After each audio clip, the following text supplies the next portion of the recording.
Hello everyone and welcome back to another installment of the Movies That Make Marcey. I am of course Super Marcey, and excuse the little delay between videos, just had quite a lot going on, but I'm aiming to do this every week, so let's hope things go nice and smoothly and I'll be able to deliver some awesome content. And of course, please check us out at supermarcey.com. And you can sign up to our Patreon for some awesome exclusives as well as early access at patreon.com/thesupernetwork. And if you want to support my art for just $1 a month to see the non-PG stuff, you can find me at patreon.com/theartofmp. So today, I want to talk about something a little bit different because with the last few movies I've covered, I actually haven't spoken about horror. Now, if you know me, or even if you don't, horror is quite a big part of my life. It is probably my favorite film genre. I love horror so damn much. And it is weird that I actually haven't covered a horror movie until now. And in thinking what, horror movie I could talk about first, I think the one that really sticks out to me is Wes Craven's Scream. And I think Scream came out at the right time for me. I was about 11, 12, and horror was something I was just starting to dip my feet into, still kind of being a bit, freaked out by stuff. But, it was Scream that really just, put it over the edge. It solidified that this was something I love and I just want so much more of.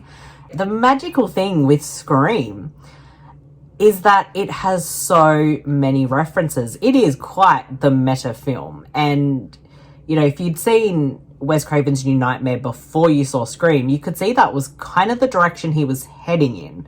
So this one obviously makes quite a lot of sense.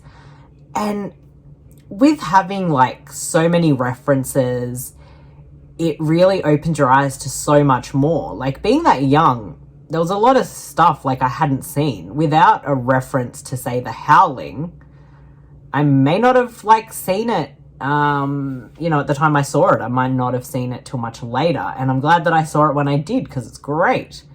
And that's one of the magical things about Scream. You get all those references. You get, obviously, Friday the 13th, Nightmare on Elm Street, John Carpenter. There's so much in there. And of course, a lot of Jamie Lee Curtis, the original Scream Queen. Well, one of them anyway.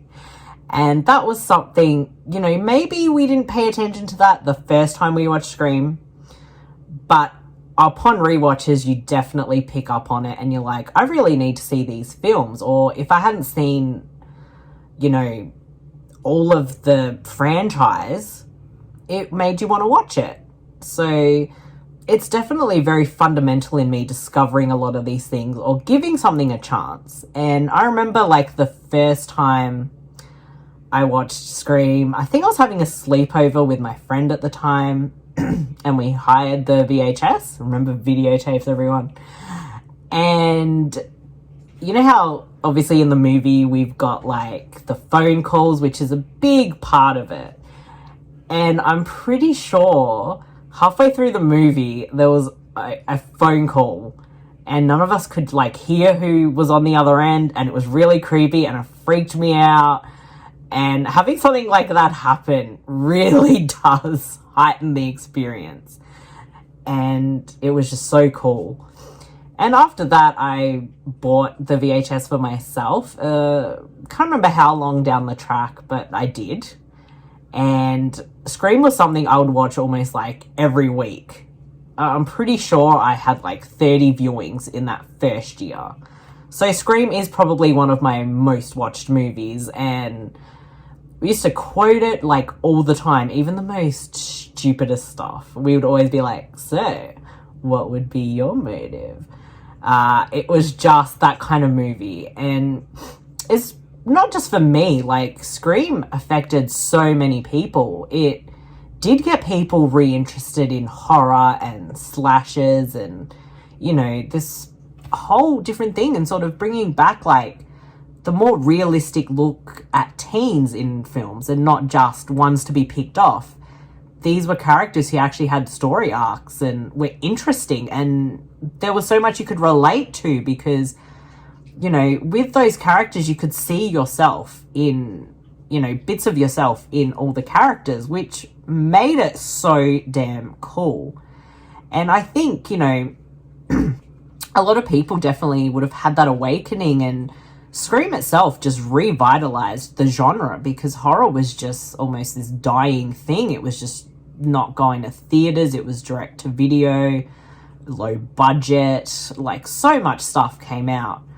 And Scream just really brought it back, and you had all the sort of Scream clones like I Know What You Did Last Summer, which, to be fair, had the same screenwriter. It sort of brought back, I guess, that teen vibe with horror. So, you know, it was everywhere. Scream was like so talked about, and we got the sequel a few years later, and, you know, that was actually one I got to see at the theatre because when Scream came out, I can't remember if it had much of a theatrical run in Australia, like, at all. It was just sort of something we all heard about, and it was at the video store. But then there was such a big, like, lead up for Scream 2, even Scream 3, which I saw at the theatres, and then Scream 4, which just celebrated, I think, its 10-year anniversary, and I don't know how the hell that is possible. So, you know, and even then I was, like, seeing, like, I Know What You Did Last Summer at the theatre, Urban Legend, The Faculty, all those kinds of movies. It was like you had to see them now. And Scream just holds that special place for me because it really did just ignite that. And while I don't watch it as often as I used to, which was like almost on a weekly basis, it is something I love to revisit, and it never really feels like it's dated in a way because films really are like a time capsule. So this is like quintessential 90s. It's authentically 90s. And revisiting it, like, there's still so many interesting things that just, they don't feel like it was that long ago. It doesn't feel like it's a film from, as, you know, maybe I'm in denial about it's 2021 and this film, you know, is a 1996 movie. But there's still, you know, so many things that just don't make it feel like it was that long ago, I guess is what I'm trying to say. And it is just one of those films that it just doesn't get old, and you can watch it like so many times. And it is a fundamental film in making me who I am, because my love of horror movies, which really was ignited with this, has led me down the path that I've chosen in life, I guess, or what called to me, which was, you know, starting a website, reviewing films, doing podcasts, and horror has been such an integral part of that. And it is weird to think that it is because of Scream, but it really is. And Wes Craven will probably forever be, you know, one of my favorite filmmakers. His films have had like such a great impact. And it really did sort of come out with Scream, because then that led me to really pay attention to A Nightmare on Elm Street, which again, is one of my favorite like film franchises. I love Freddy Krueger. And I got to meet Robert Englund with Bede at a convention and had such a great chat with him about A Nightmare on Elm Street 2, funnily enough. Stuff like that just really shaped me. And again, like, looking at the films of Wes Craven, his first film, The Last House on the Left, I didn't see that till I was maybe 18, 19, as it was banned in Australia up until, can't think, it might have been the mid-2000s or something. I'd have to look that up, or maybe you can look that up. And, you know, I had to get a copy of it in certain ways, and again, I absolutely loved that film. And, you know, it did get a release eventually, but I think I imported like a a DVD at the time because it had the special features and the commentary is fascinating. But again, like Wes Craven and Scream, just really fundamental for me. And, you know, he is definitely someone who's missed a lot because he really did bring so much to film and to horror. And I don't think we would really have, I guess, that reignition of horror if it wasn't for Wes Craven and Scream. And horror for me has just gone so strong since. And we've had our waves where certain things are more popular, but it's still been quite consistent. And between that sort of shift from the late 80s to the early 90s, horror really did tank, and Scream is what brought it back. And I think, again, with so many others like myself, and Scream really got us into horror, and now we're all horror fiends. So to Scream, I say thank you. You are a wonderful film. You'll always be wonderful, and it has, you know, the best one-liners. I think we can say Stu and Randy were like the best characters, and so many of us would have had a crush on Skeet Ulrich, Nev Campbell, Rose McGowan. Like, it was a great, phenomenal cast. And I do believe a Scream 5 is in development, and I really look forward to it. It'll be so different without Wes Craven, but I have faith. And if you can hear noise, there's the dog. There's Freddy over there, because of course he wants to be the star of the video.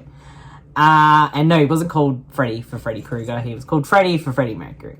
But I digress. He's a bit of a Freddy Krueger. But yeah, Scream, freaking amazing. And thank you for such a great movie. And again, thank you to everyone for listening. And I hope you enjoyed the video. And if Scream had the same kind of impact on you that it had on me, definitely leave a comment. Would love to know about it. And in my parting message, please subscribe to our YouTube channel. Press the subscribe button. Thank you. And show your support. Give the video a like. And as always, you can find us at supermarcey.com, and you can support the Patreon at patreon.com/thesupernetwork. So until next time, what's your favorite scary movie? Bye, guys.